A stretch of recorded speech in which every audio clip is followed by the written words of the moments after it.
The morning was quiet.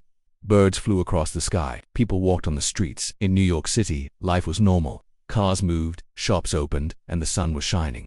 Captain Rayna Cole stood on the roof of a tall building. She had left the army 5 years ago. Now she worked private security for a tech company. It was an easy job, no danger, just to keep rich people safe. But that morning something felt wrong. The air was heavy. The wind was quiet. Even the birds had vanished. Rayna looked up. A strange shape moved in the sky. At first, she thought it was a storm cloud, but it didn't move like a cloud. It was dark to dark, and it glowed from inside. Orange and red light moved through the black mist, like fire trapped in smoke. Then, the sky cracked. A sharp line of fire appeared above the city, like someone had cut the sky open. People below stopped walking. They pointed. Some screamed. Others took out their phones. Rayna's heart began to race. Her training told her this wasn't natural. This wasn't weather. This was something else. Something bad. Then the first one came. From the sky, a massive object dropped. It was not a plane. It was not a meteor. It was a ship. Black metal. Sharp edges. It had no windows, no sound. It moved like a falling blade. And it hit the ground hard. Boom. The impact shook the city. Buildings cracked. Alarms went off. The ground jumped. Rayna ducked, then pulled her radio. Control. What the hell is that? Is this a drill? Are we under attack? No answer. Static. She ran down the stairs. Inside the building, people were shouting. Some tried to leave. Others froze. Rayna shouted, "Everyone stay low. Get to the basement now." But no one listened. She reached the security room. The cameras showed fire in the streets. Smoke covered everything. People ran. Some fell. Others burned. From the smoke, strange shadows moved. Creatures. They were tall, thin, and walked like machines. Their skin looked like metal mixed with bone. Their eyes glowed blue, and they didn't run. They hunted. Rayna stared at the screen. What the hell are these things? One creature grabbed a man and lifted him like paper. It didn't kill him with claws or guns. It simply touched his head. His body shook and then melted like wax. Rayna turned away. She had seen many things in war, but nothing like this. She grabbed a pistol from the locker, then moved to help the others. On the stairs, she met a small group, 2 engineers and a young girl from the lab. Their faces were pale. "Come with me," she said. They followed her to the elevator, but it had no power. They took the emergency stairs, but before they reached the basement, the wall exploded. Dust filled the hallway. One of the engineers screamed. A shadow stood in the smoke. It was one of them. Rayna raised her gun and fired. The bullets hit the creature, but it didn't fall. It just turned its head slowly. Then it moved forward. Rayna pulled the girl behind. Per run, the group ran into a service tunnel. Rayna fired again and again. Finally, the creature stopped moving. Rayna breathed hard. They hid behind metal crates. The girl cried softly. The others were shaking. "What are they?" One man whispered. "I don't know," Rayna said. "But they're not here to talk." From her radio, a strange sound came. Not static. Not a voice. Something else. A signal. A countdown. Rayna looked at her watch. It was counting down too. The signal was inside everything: phones, watches, radios, computers. Whatever this was, it had already taken over Earth's systems. Rayna looked at the others. This isn't an invasion. It's a purge. Outside, sirens screamed. Distant gunfire echoed, but it sounded weak, like the planet was already lost. Rayna checked her weapon. "We need to survive until we understand what we're fighting. If they want war, we give them humanity." Rayna couldn't sleep. The noise outside was too loud. Explosions, screams, roaring engines. The city was burning, and she was trapped underground with 3 strangers. It had been 5 hours since the sky opened. The creatures, whatever they were still out there, killing, hunting. Rayna sat with her back against a wall, holding her gun. She had only 18 bullets left. The young girl beside her, Mia, was shivering. She looked no older than 19. Her white lab coat was stained with blood and dust. Across the tunnel, the 2 engineers sat quietly, whispering to each other. One of them, Daryl, kept checking his cracked tablet, but there was no signal, no internet, nothing. "We need to move," Rayna finally said. "We can't stay here forever. Sooner or later they'll find us." "Where would we go?" Daryl asked. The streets are full of them. The army's not answering." "No one's answering." "We don't need the army," Rayna said. "We just need to survive." Suddenly a loud crash echoed from above. Dust rained from the ceiling. The group froze. Heavy footsteps moved across the floor above them, slow, steady, inhuman. Motioned for everyone to stay silent. The sound passed, then faded. They waited a full minute before breathing again. Rayna stood up. "We move now. Take only what you need. Stay quiet. If you see one, don't run, hide." They moved through the underground service tunnels, past broken pipes and flickering lights. They didn't speak. Every corner felt dangerous. Every sound could be death. Then, in one hallway, they saw something strange. It was a human, or at least, it used to be. The body was stuck to the wall, melted into it, like wax mixed with metal. Its eyes were open. Its mouth was frozen in a scream. Strange black cables came out of its spine and disappeared into the wall. Mia covered her mouth and turned. Away. Rayna stepped closer. The cables pulsed like veins. They're using us. Changing us. Suddenly the lights flickered. A voice crackled from a speaker above. Alive, if any. Survivors, please. Rayna's eyes lit up. Someone's broadcasting. Daryl turned his tablet toward the voice. The signal was weak, but it was coming from an emergency station on the west side of the city inside an old subway control center, about 3 miles away. That's our chance, Rayna said. If we can reach it, maybe we can call for help. 3 miles, the other engineer whispered. Through a war zone. Unless you want to stay here and rot, Rayna replied. We move. They climbed out of a tunnel grate near a destroyed bus station. Smoke covered everything. The sky was black now, filled with clouds and ash. Fires burned on rooftops. Cars were flipped. Bodies lined the streets, but it was quiet. Too quiet. They moved carefully, hiding between wreckage, slipping through shadows. For a moment, Rayna thought maybe the aliens had moved on. She was wrong. A sharp screech echoed through the air. From the sky, one of the alien ships descended slowly. It hovered above a building, and from its belly dropped 6 new creatures taller than the others, with long blades for arms. Rayna pulled the group into a crushed coffee shop. They watched silently as the creatures spread out. They didn't walk, they floated just inches above the ground. Rayna whispered, scouts, searching. They waited, holding their breath, but then, Mia's phone long dead lit up. A loud tone rang out. Beep, beep, beep. The aliens stopped, turned, looked straight at the shop. Run, Rayna shouted. They dashed out the back as the building behind them exploded. Fire and glass flew through the air. One of the engineers fell. Rayna turned back, but he was gone, dragged into the smoke by something fast. They didn't stop. Through alleys, broken bridges and shattered subway tunnels. They ran. At last, they reached the old station. The door was sealed tight, but Rayna found a keypad. It still had power. Please, she whispered, punching codes behind them.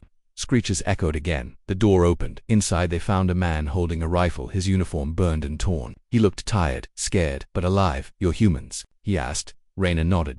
Barely. He let them in. They sealed the doors. For the first time in hours, they could breathe. The man's name was SGT Caleb Ward. He was part of a special military unit that had been trying to fight the invasion. It's not a normal war, he explained. They don't take prisoners. They don't build bases. They land, they kill, they move, like erasing the human race. He showed them a map. Red zones covered most of the Earth, but we've found something, he said. Something important.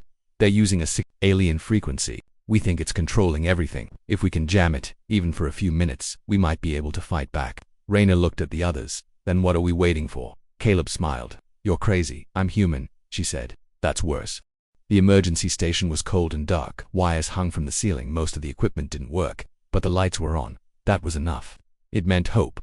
Rayna sat beside the radio panel, trying to understand the alien signal. SGT Caleb had shown her everything he knew, but it wasn't much. The signal pulsed like a heartbeat, sending waves across every machine, every system. It wasn't just communication, it was control. The creatures didn't act like an army. They acted like one mind, a hive. We cut the signal, Caleb said. We cut their brain, Rayna agreed. But there was a problem. The signal source is underground, Caleb told her. We think they built something deep beneath the city. We've seen them dragging bodies down into old subway tunnels. Rayna didn't like it. So they're not just killing, they're using us. Caleb nodded. And if they're making more of themselves down there, we don't have much time. They made a plan. Caleb, Rayna, Mia and Daryl would go down into the tunnels. It was suicide, but they had no choice. If the aliens finished building whatever was down there, the human race would be gone in days, maybe hours. They packed weapons, lights, and gas masks. Caleb had a small EMP device built from alien scraps. If they got close enough to the signal, it might shut it down at least for a few minutes. Enough to make a difference. They opened an old tunnel door and climbed down into the dark. It smelled like rust and death. Water dripped from the ceiling. Strange slime coated the walls. It wasn't human anymore. The tunnels had changed, like something was growing here. Breathing. After walking for 20 minutes, they heard a low hum. It came from below. Rayna signaled them to stop. Do you hear that? She whispered. Mia nodded, terrified. It's calling something. They moved quietly, guns ready. Then they saw it, an open chamber beneath the city. Huge, alive. Inside, alien machines pulsed with light. Human bodies floated inside tanks, some alive, some half merged with machines. The walls were made of flesh and metal. It wasn't a base, it was a hive womb. Rayna's stomach turned. They're growing new ones. From us, Daryl dropped. His flashlight. It hit the floor with a loud crack. The chamber shook. From the shadows, several creatures turned toward them, but these were different, bigger, stronger. Their bodies looked like human-alien hybrids. They moved like ghosts, fast and quiet. Run, Caleb shouted. They opened fire. The bullets slowed the creatures but didn't kill them. One lunged at Mia, but Rayna tackled it before it reached her. She stabbed it in the neck. Black liquid poured out. It screamed, a sound that shook their bones. They reached the center of the hive. The signal tower was there, glowing and humming. Caleb placed the EMP near the core. Cover me. Daryl screamed. One of the hybrids grabbed him and slammed him into the wall. His head snapped. He was gone. Mia cried out, but Rayna pulled her back. Don't stop. If we fail here, it's over for all of us. Caleb finished the setup 5 seconds, he shouted. The creatures rushed forward, then dash boom. A flash of white light exploded from the EMP. The chamber went dark. The creatures froze, then fell. Rayna stared. It worked. But the silence didn't last. From deep inside the hive, something moved, huge, heavy. The walls shook, then it came out. It wasn't a soldier, it was a queen, 10 feet tall, covered in glowing armor. Its eyes burned red. Human skulls were attached to its chest like trophies. Rayna fired. Caleb threw his last grenade, but the queen didn't fall down. It roared and the ground cracked. They ran. The hive began to collapse. Rayna grabbed Mia's hand. Caleb followed, bleeding from his shoulder. They jumped across broken pipes and dead creatures. Fire spread. The tanks exploded. They reached the surface just as the tunnel behind them caved in. The queen's roar echoed beneath the earth. Then silence. Rayna lay on the ground, coughing, covered in dust and blood. The sky above was still dark, but for the first time she felt something real. A chance. She looked at Caleb. Did we stop it? He shook his head. We slowed it, that's all. But now we know what we're dealing with. Mia asked, what are they? Rayna stood slowly. They're not gods. They're not unbeatable. She looked into the distance where smoke still rose. They're monsters, and monsters can bleed. Rayna's hands were still shaking. Her skin was burned. Her ears rang from the explosion, but she was alive, and so was MIA-SGT. Caleb limped beside them, holding his bleeding arm. The tunnel entrance behind them had collapsed. The queen was buried, maybe. But no one smiled. No one cheered. They all knew this wasn't victory. It was just the beginning. Smoke still covered the sky. The city looked like a dead world. Cars burned, buildings shattered on the roads, but Rayna didn't feel fear anymore. She felt rage. They think we'll break, she said. But they don't know us. They found shelter in an old library building. The doors were broken, but the basement was safe. Mia helped Caleb clean his wound. Rayna stood near a cracked window, watching for movement. Then, the silence broke. Signal crackled on the radio this time, not from aliens. From humans. To all survivors. This is Resistance Node 17. We are still fighting. Repeat. We are still fighting. Caleb grabbed the device. This is Sergeant Caleb Ward. I'm with 2 survivors. We just hit one of their hives, requesting contact. There was a pause, then a reply. You hit a hive. Damn, you're alive. Get to the Freedom Mall. It's our main base now. Bring everyone. Rayna looked at Caleb. Let's go. We're not done yet. 2 hours later, they reached Freedom Mall. It was heavily guarded. Human soldiers, survivors, engineers, and ex-police worked together. The mall had become a war base. Drones buzzed above. Floodlights lit the parking lot. Rayna stared. They're fighting back. A woman in a torn general's uniform stepped out. Name's Commander Sloan. You're the ones who took out Hive 3. Rayna nodded. Then we need you. Inside, Sloan showed them a wall covered with maps, pictures, and alien symbols. Red circles showed destroyed cities. Yellow marks showed active hives. But now, something new appeared. A green mark. Rayna's attack had created the first green zone. You gave us hope, Sloan said. Now we're going to spread it. Rayna learned there were resistance cells all over the world, small groups fighting in their own ways. Some attacked supply routes. Others saved survivors. But they had no central plan, no leader, no connection. Until now. Mia worked with engineers to repair stolen alien tech. Caleb trained new soldiers. Rayna helped organize attacks, but something still felt wrong. That night, Rayna sat alone on the rooftop. She looked at the sky.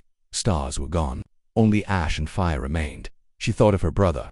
He died in the army years ago. He always said, we're not strong because of weapons. We're strong because we don't give up. Rayna whispered, I hope you're watching, Denny, because we're not done.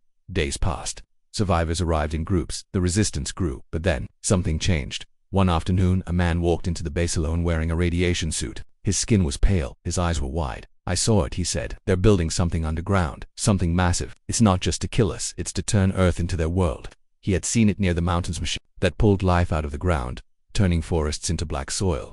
He saw humans inside tubes, used as fuel. Caleb called it terraforming. They're not just invading, Sloan said. They're replacing Earth. Rayna stood. Then we don't wait. We hit them first. A plan was made. A major alien machine called the Core was found under a power plant. If it was destroyed, the aliens would lose control of half the network. It was dangerous. It would be their biggest strike yet. Rayna volunteered to lead. The mission began. Before sunrise, Rayna, Caleb, Mia, and a squad of 10 soldiers moved through sewer tunnels. They reached the edge of the power plant by nightfall. It was crawling with alien patrols. They used everything they had. DMP darts, smoke bombs, makeshift cloaks to block thermal scans. Slowly they moved in. Inside, the plant was full of black, metal vines, pulsing with alien energy. Machines hummed, alive and cold. At the center stood the Korator pillar with lights spinning around it. Guarded by 6 armored warriors, Rayna whispered, "No retreat." They attacked fast. Caleb threw an EMP, taking out the lights. Mia hacked into the core's shield. Bullets flew. The air shook, one by one. The alien guards fell, but so did 3 humans. Rayna reached the core. She planted a bomb. 30 seconds. She shouted. Suddenly, something stabbed her from behind a long spike. She screamed. Caleb rushed to her, shot the creature, and helped her up. "We're almost there," he yelled. They ran. Explosions behind them lit the tunnel. The core was gone. The entire plant shook. They escaped through a maintenance shaft just before it collapsed. Rayna lay on the grass, bleeding. Mia cried beside her. Caleb checked her wound. It was bad but not fatal. Above them, the sky flashed. The alien signal stuttered. For the first time, the sky cleared. Stars returned. Rayna smiled weakly. "Told you, we never bow." Rayna opened her eyes slowly. Her body was sore. The light above her head was too bright. For a moment she thought she was dead, but the voices around her brought her back. "She's waking up. She lost a lot of blood, but she It was Mia's voice, calm but tired. Rayna sat up slowly. She was in a medical room, deep inside the Freedom Mall base. Bandages covered her shoulder. A monitor beeped beside her. Caleb stood nearby, bruised but alive. "The core is gone?" Rayna asked. Caleb nodded. "Destroyed. You did it." Rayna looked at him. "Then why do you still look worried?" Caleb sighed. "Because they're adapting." Over the next 2 days, something strange happened. Alien patrols became more organized. They didn't just attack, they predicted movements. They set traps, they avoided ambushes. Rayna felt it in her bones. The enemy wasn't just reacting, it was learning. "Commander." Sloan called a meeting. "We believe there's an intelligence behind the signal," she said. "A central mind, an alien command that watches, thinks, and guides them," Mia added. "Not a machine. A living mind. Something old, cold, and smarter than us." Caleb slammed his hand on the table. "Then we find it, and we kill it." But how that evening Rayna stood in the comms room staring at the static-filled screen. She had a thought, crazy but possible. "We still have that alien we captured?" she asked Sloan. Sloan nodded, sedated. "In lockdown." Rayna clenched her fist. "I want to talk to it." The alien sat inside a glass cell. It looked like the other store, armored, with pale skin and black veins, but its eyes were sharp. It watched Rayna as she stepped forward. She activated the translator device Mia had built. The alien didn't move. Rayna spoke slowly. "You are losing." The alien tilted its head. "We are cleansing. Your resistance only proves why it must be done." Rayna stepped closer. "You're afraid of us. That's why you're doing this." It was silent. Then it said something strange. "Long ago, we met your kind. You were wild. You were chaos. You did not obey. One of your colonies destroyed our world." Rayna's eyes narrowed. "You mean humanity found you first?" The alien nodded. "You were small but deadly. You do not follow logic. You burn everything. You change every world you touch. You are not a species. You are a disease." Rayna stared. "You fear us because we don't give up, because we adapt, because we fight like hell." The alien leaned forward. "And that is why you must be erased." She turned to leave. "Where is your central mind?" she asked. The alien smiled. "You are already inside its dream." Rayna met Mia and Caleb upstairs. "They think we're chaos," she said. "That we're dangerous because we don't follow rules." Mia was pacing. "Then they're not just machines. They believe in control, in perfection," Caleb added. "And that means their central mind, whatever it is, has a weakness, ego." Mia pulled up a holographic map. "If we trace the signals flow from the remaining towers, it all points to one place, the Arctic Circle, a deep facility used to be a listening post. Now it's completely alien." Sloan approved the mission. "Take a small team. Go in, destroy the mind." Rayna nodded. "We'll bring the storm." The journey was long and dangerous. They moved in a stealth ship, flying under radar, through cold skies and silent land. The Arctic base was hidden under ice, surrounded by towers pulsing with alien energy. The team landed miles away and walked in the cold wind, hiding under snow. They reached the outer gate by night, and then they saw it, a massive floating creature like a brain wrapped in wires. It didn't walk, it hovered. Its eyes glowed red, and its voice echoed inside their minds. "You come to end me. You cannot. You are already inside." Mia grabbed her head. "It's reading our thoughts." Rayna shouted. "Block it out. Keep moving." They threw EMPs. The floating guards fell. They fought through steel corridors, shooting and slicing. The alien mind was speaking the whole time, trying to break them. "You are flesh. I am thought. You will fade. I will remain." They reached the central chamber. The mind floated above a pool of liquid metal. It pulsed with power. Rayna pulled out a virus drive built by Mia, using hacked alien code. She ran through gunfire. Caleb was hit, but still fighting. Rayna reached the core. "From one chaotic species to another," she said. "Burn." She slammed the virus into the system. The alien mind screamed not in pain, but in panic. Its lights flickered. The base shook. The mine dropped into the pool, melting into black smoke. Rayna and the team ran as fire burst behind them. They barely made it out alive. Back at Freedom Mall, the signal was gone. The alien forces on Earth lost control. Some collapsed, others fled. The skies began to clear. For the first time, humanity had a real chance. Rayna stood on the roof, breathing cold air. Caleb joined her, limping. We hit their brain, he said. Now they're bleeding. Rayna looked at the stars and, now we show them what humanity really is.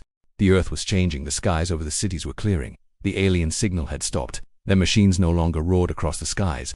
For the first time since the invasion began, there was silence, but it was not peace. Rayna knew this wasn't the end. It was a pause, the kind of stillness you feel before a storm returns. She stood on the edge of a ruined skyscraper, watching smoke rise from far-off ruins. Fires still burned. Millions were dead. Cities had become graves. Commander Sloan walked up beside her. They're regrouping, she said, retreating to their last base, South America. Rayna nodded. That's where it ends. From space, a massive alien ship moved into Earth's orbit, bigger than anything seen before. It was black, shaped like a blade, and it didn't hide. It came slowly, like it wanted the humans to see it. It was called the Harbinger. It didn't bring soldiers. It brought something worse. Terraformers machines that touched the land and changed it. Forests turned to ash. Oceans boiled. Skies turned red. Caleb read the reports. They're making Earth into their own world, a death world, poisoned to us, perfect for them. Rayna clenched her fists. They can't win with strength. So now they're destroying the planet to make sure we can't live here. Mia ran in, holding a report. We have one shot. The Harbinger has a central core. If we destroy it, the ship dies. But it's inside a fortress under the Amazon, guarded by the last of their elite. Sloan said quietly. Then we send our best. A team was formed. Rayna, Caleb, Mia, and 20 elite fighters. They traveled by stealth aircraft through storms and fire. The jungle was no longer green, it was black, covered in alien growth. Trees twisted like bones. Rivers were dry. Insects were gone. The air felt thick and wrong when they reached the fortress. They saw it, a tower rising from the ground, connected to the Harbinger ship by glowing cables that stretched into the sky. Rayna whispered. It's feeding the ship. Power, memory, maybe even life. Caleb said. We take it down. The ship falls. But it wouldn't be easy. They fought their way into the fortress. The air was hot, full of static.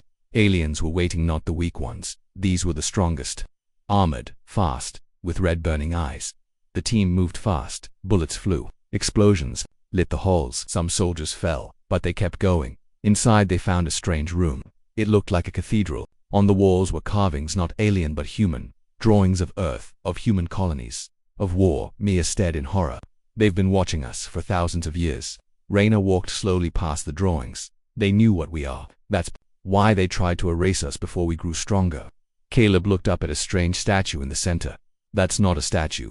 That's alive. It was a tall figure, part alien, part machine. Its eyes opened as they approached. It was the last commander, leader of the Harbinger ship. It spoke in their minds. You ruin all you touch. Your fire spreads. We came to stop you. We failed. Rayna raised her gun. Then go extinct. It moved like lightning, a blur of metal and rage. The team opened fire. Grenades exploded. The walls cracked. The alien commander was nearly It broke 2 soldiers in half, threw Caleb across the room, and pinned Rayna to a wall. You are alone, it said. Rayna smiled through bloody teeth. No, I'm human. Mia triggered the last EMP charge. It hit the room like a thunderbolt. The alien froze. Rayna broke free and fired 3 rounds into its skull. It collapsed in silence. They reached the core. Rayna set the charges. Let's burn this world back to ours, she said. As they escaped, the tower exploded. A wave of white fire shot through the cables. In the sky, the Harbinger trembled, then cracked like glass. It fell from every part of the Earth. People saw it. The sky lit up with alien fire as the largest ship ever built by that ancient species burned in the atmosphere. The Death World plan had failed. Back at base, crowds gathered. Survivors hugged. Soldiers wept. Sloan stood on the wall and watched the flames fall from the heavens. They thought we'd kneel, she said, but instead, we made them run. Rayna stood beside her, injured, tired, but alive. Mia and Caleb joined them. What now? Mia asked. Rayna looked at the sunrise. Real sunlight, not red mist. Now we rebuild. Now we become the monsters they fear in the dark. It had been 1 week since the Harbinger fell from the sky. The world was not healed, but it was no longer dying. Fires still burned. Cities were broken. But the silence that once meant fear now meant something else. Victory, Rayna, stood on the ruins of an old government building, watching rescue ships fly overhead. The people were coming out of hiding. Survivors, fighters, families. Everywhere she looked, Flags were rising again, handmade banners tied to steel rods, rooftops, even broken cars. Not just one flag, many. Not for a country, but for Earth. Humanity was waking up. Down below, Caleb walked with a cane. His leg hadn't fully healed, but his spirit burned bright. He helped organize food drops, medical teams, and defense squads. There were still dangerous rogue aliens hiding in tunnels. Automated machines still active, but the war was over. Or so they thought. That night, Mia picked up something strange, a new signal. Weak, cold, hidden beneath old data files inside the last fallen alien tower. She decoded it in silence. Her eyes widened. She ran to Rayna's room. Rayna was loading a weapon. Just out of habit. You should rest, Mia said. Rayna smirked. Can't rest when I don't know what's coming. Mia handed her a tablet. Read this. Rayna looked. The signal was from off-world, a deep space transmission. Last node, erased. Species 478 human remains active. Full cleanse failed. Requesting reinforcement fleet / estimated arrival 3 Earth months. Rayna froze. They weren't the only ones, she asked. Mia nodded. They were a scout force. There's more out there, a lot more. Rayna stood up, then let them come. 3 weeks passed. Earth rebuilt faster than anyone expected. Survivors worked together. Engineers reprogrammed alien machines to help clean cities. Former soldiers became defenders. Kids were taught how to grow food, how to protect, how to never forget. Rayna met with Commander Sloan and other resistance leaders. We can't wait to be attacked again, Sloan said. We need to prepare Earth and more. We need to reach the stars. Caleb, now commander of a rebuilt global defense unit, agreed. We need ships, fleets, satellites. If the next wave comes, we'll see them before they get close, Mia added. And not just to fight, to understand them, to find where they came from, and end this forever. Rayna smiled. Good, because I'm tired of hiding. 1 month later, the skies above Earth were no longer alien. They belonged to humans again. New stations floated in orbit, human-built, armed for the first time in history. All nations worked as one, because they had seen what waited in the dark. And now they were not afraid. The final day of the Unity Conference arrived. Rayna was asked to speak. She stood on the same ground where the first alien ship had landed. Now there was a monument made of melted alien metal. It had one word carved into it: defiance. She looked at the crowd, thousands of survivors, soldiers, engineers, farmers, children. She spoke in a calm voice, strong and steady. They came to end us. They came to wipe out our kind, to erase us from the stars. But they made one mistake. They didn't understand what humanity truly is. She looked into the cameras, knowing the whole world was watching. We are not perfect. We fight, we fail, we fall. But when the fire comes, we rise. When death knocks, we answer with fury. We do not bow, we do not break. We are the storm. And if they come again, they won't find victims. They'll find humans. The crowd erupted into cheers. Later that night, Rayna stood alone on the rooftop of the rebuilt Freedom Tower. The stars above her were clear again. Mia joined her, holding a small device. We finished it, she said. The deep range scanner. If something moves near our system, we'll know. Caleb appeared, leaning on his cane. And the new fleet, they're calling it Project Bastion. First ship launches in 2 months. Guess who they want to name it after? Rayna rolled her eyes. If you say me, I'll shoot something. Caleb grinned. RCS Rayna Cole has a nice ring to it. Rayna looked out at the stars. They wanted war, she said quietly. They thought we were weak. Mia nodded. They were wrong. Rayna narrowed her eyes. They wanted to destroy humanity. She smiled. But instead, they gave us a reason to rise.